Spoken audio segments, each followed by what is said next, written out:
In a world full of distractions, there is one big question on every dog owner's lips. How do I become more than just the person holding the other end of the leash? We all get dogs with a dream in mind, a vision of the future. And if right now your everyday reality isn't quite that picture you had in mind, you are in the right place. It really doesn't have to be this way. You absolutely can and will be more to your dog than just the person who gets in between them and the world. The key is you need to be more sexy. More sexy than the neighbourhood cat. More sexy than the jogger in the park. More sexy than that half-eaten hamburger they just found on the floor. And yes, even more sexy than the dog across the road. I'm Tom. And I'm Lauren. Together we're Absolute Dogs. And you're listening to the Sexier Than a Squirrel podcast.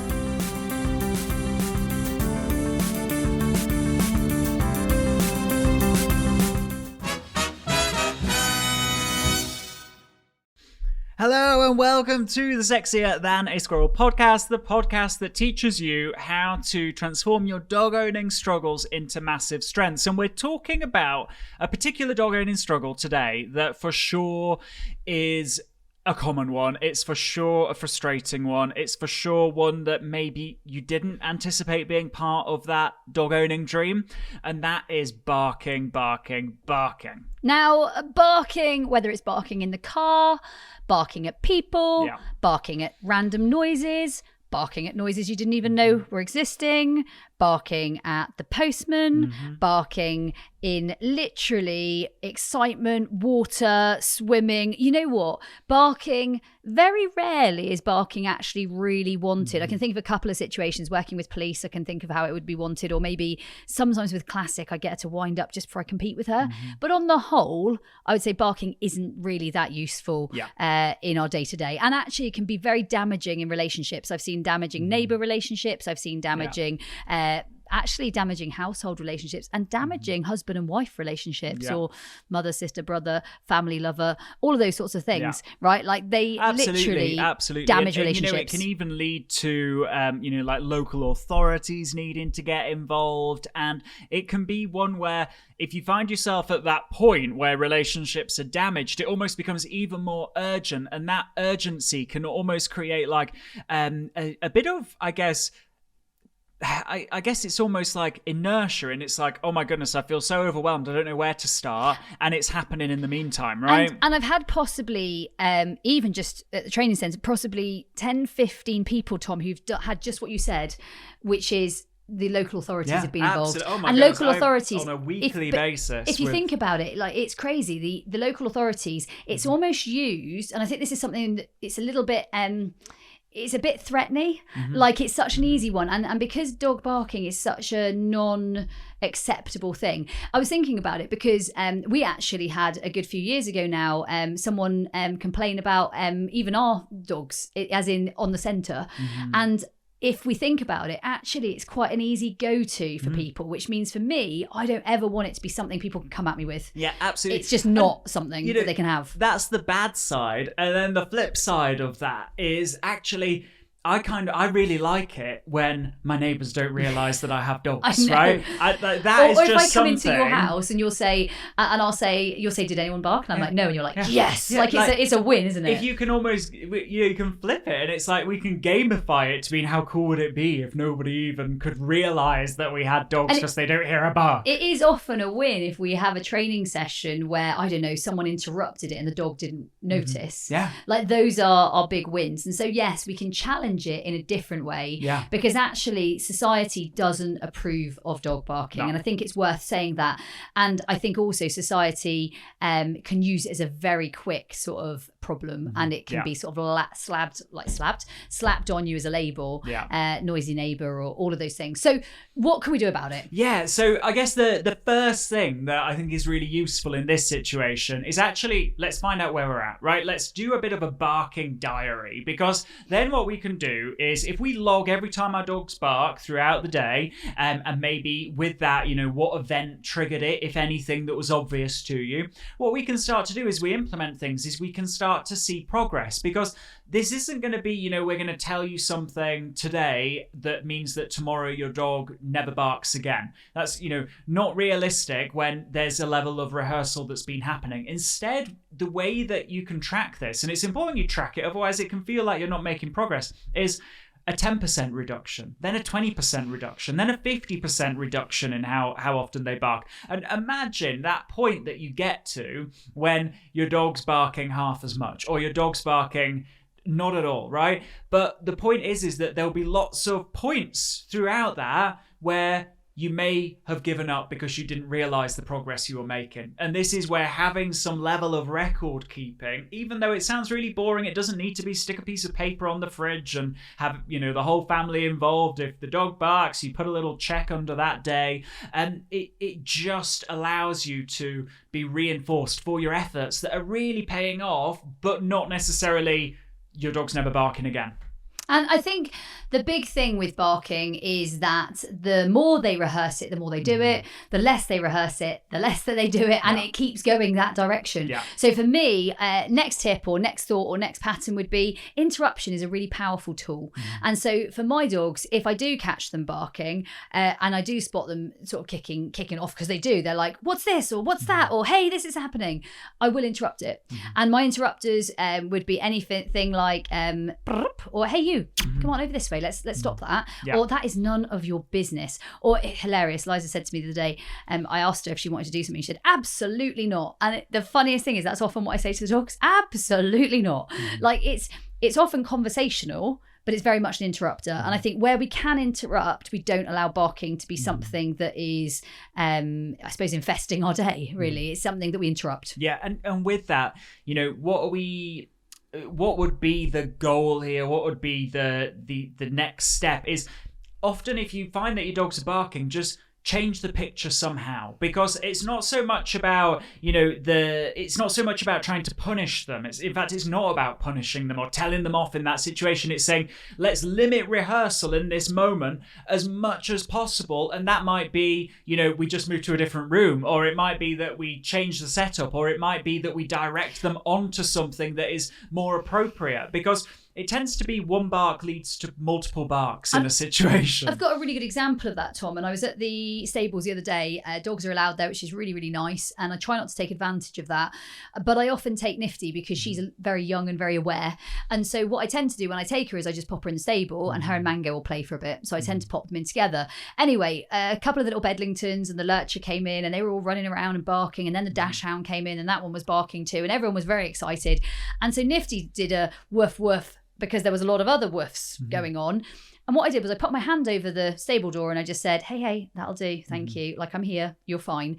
Now, interestingly, we then went out and we were going out for a couple of hours. So what I said, the lady that owns the yards was like, no, you can leave them there. They'll be fine. Like, you don't need to worry about them. They are fine. I wouldn't ever leave them in that situation because I know that rehearsal is really important and they are likely to rehearse that in my absence. And so I think it's also considering what will they do in my absence as well as what will they do in my presence. And so the yard is safe, it's well ventilated. Where we were we pop them back in the trucks, and we live in the UK and it's very cold most of the time, and I can leave the hatch and the side bits open and it's very safe at the yard because it's all family owned.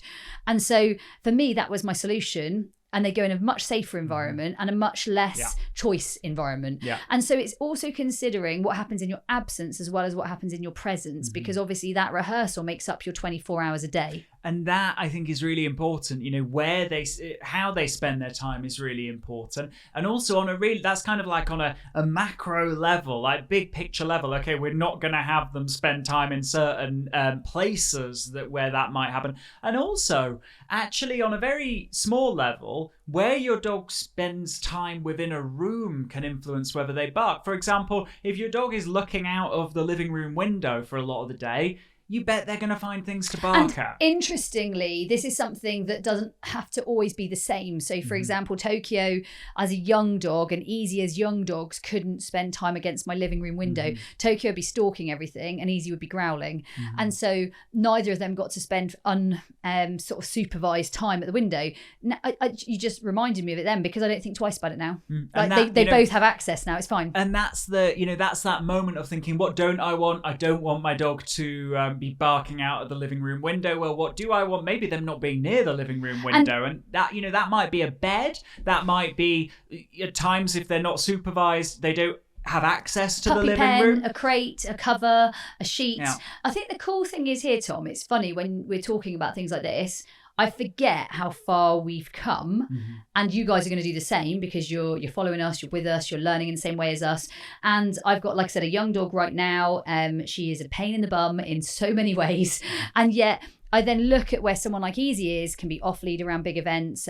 We obviously do agility, so we compete at very, very big events. There's a lot of dogs there. She's cool around people. She's cool around dogs. She's cool around open space. She's cool being put on lead. She's cool being taken off lead. She's cool at not barking and lunging and doing any of those things. But actually, all of those things were in her choices that she would make as a young dog. And she often would make the wrong one. What we did was we limited rehearsal. And so if barking at the window is something your dog would like to choose, let's not allow them not even a little bit of that opportunity. They're just not allowed the opportunity, right? Yeah, absolutely. So where your dog spends time in the space is going to be really, really important. Now, the next tip is actually thinking about your dog's bucket, okay?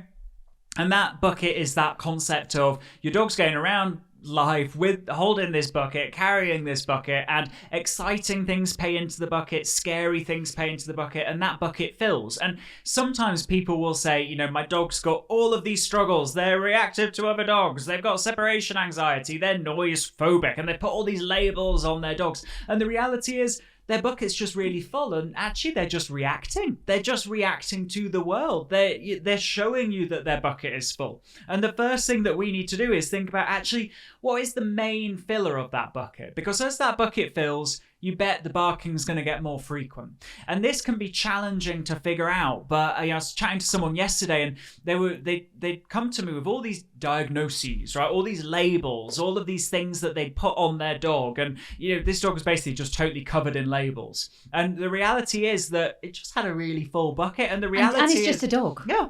And the reality is that dog, of all those labels, no, it was just a dog that hadn't learned that being left alone was something that was fine, right? Something that was good. And in that moment, the owner kind of, I guess, took a bit of a sigh of relief in that she thought she had all of these things that needed fixing, these diagnoses that needed treating. No, the reality is that her dog's bucket was really full because the dog was constantly worried about being left alone. Every time the owner moved, the dog thought, oh my goodness, does this mean I'm going to be left alone? Every time the owner changed to a different room, oh my goodness, does this mean that I'm going to be left alone? Every time the owner put on, I don't know, a coat or just changed her clothes, guess what the dog was thinking? Am I going to be left home alone? And you work on that, all of a sudden the bucket empties. All of a sudden you realize you didn't have all of these diagnoses. You didn't have all these struggles, these behavior problems. This was dog behavior, and your dog actually saying, hey, my bucket's quite full because I'm worried about this particular experience that you keep exposing me to. So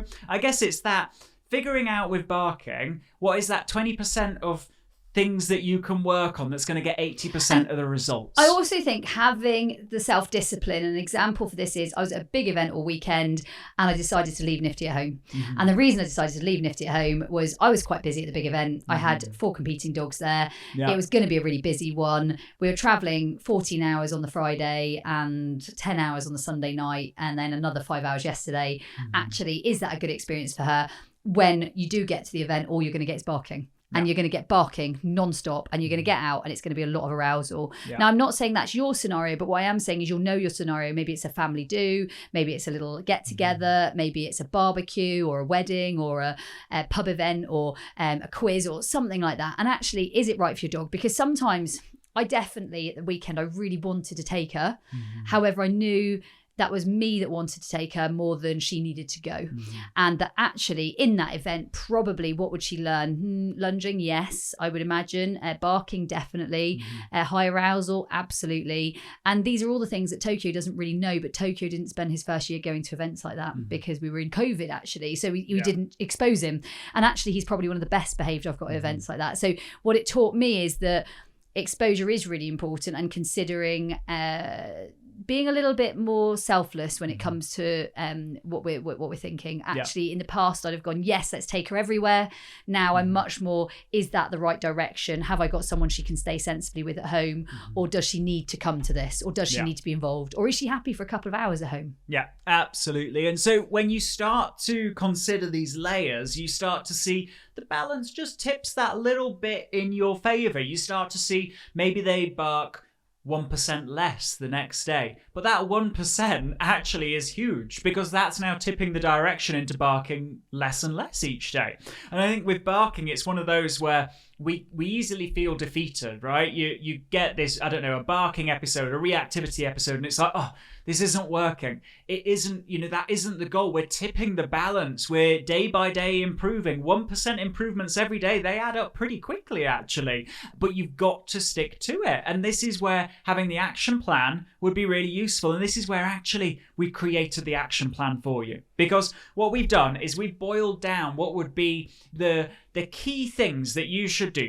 Having trained thousands of dogs all over the world, what are the core consistent things that have taken those dogs from barking, screaming mess to cool, calm and collected and a happy pet, and we've put them into a program, and it's called the Stop Barking mini course. Woo! It's brand new. It's just £27. It's sparkling. It's actually sparkling. And the exciting thing is, if you're part of the Training Academy, you have it included in your Training Academy membership. And if you're not, all you've got to do is head to absolutedogs.me/stop barking, and you can find out all about it. And it really is, it's so targeted that literally you watch the video lesson, you play the games or implement the strategies with your dog, and you keep filling out that barking diary, and you see the 5% reduction, the 20%, the 50% reduction.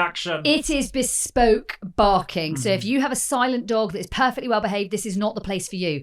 Unless you want to learn about it, of course. You know what? This is for a dog that barks. So this is very bespoke. £27, like Tom said.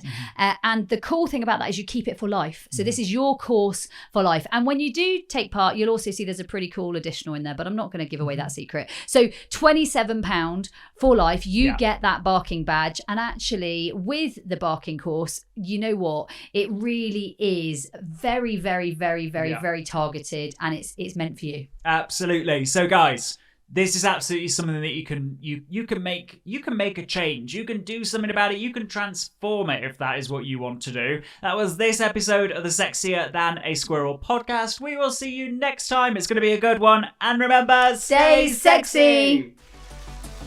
Stop right there, game changer. We have something very exciting to tell you about if you struggle with stressful walks right now. So pulling your dog, yanking your arm out of its socket, just basically it's painful, right?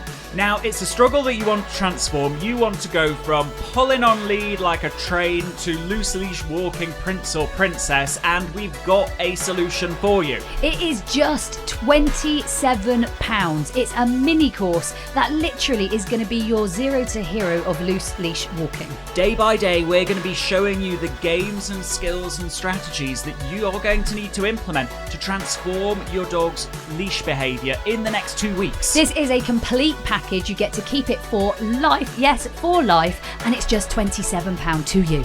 Access it anywhere, keep it for life, no equipment required, and all you've got to do is go to absolutedogs.me/stop pulling. And yes, it is just £27, game changers.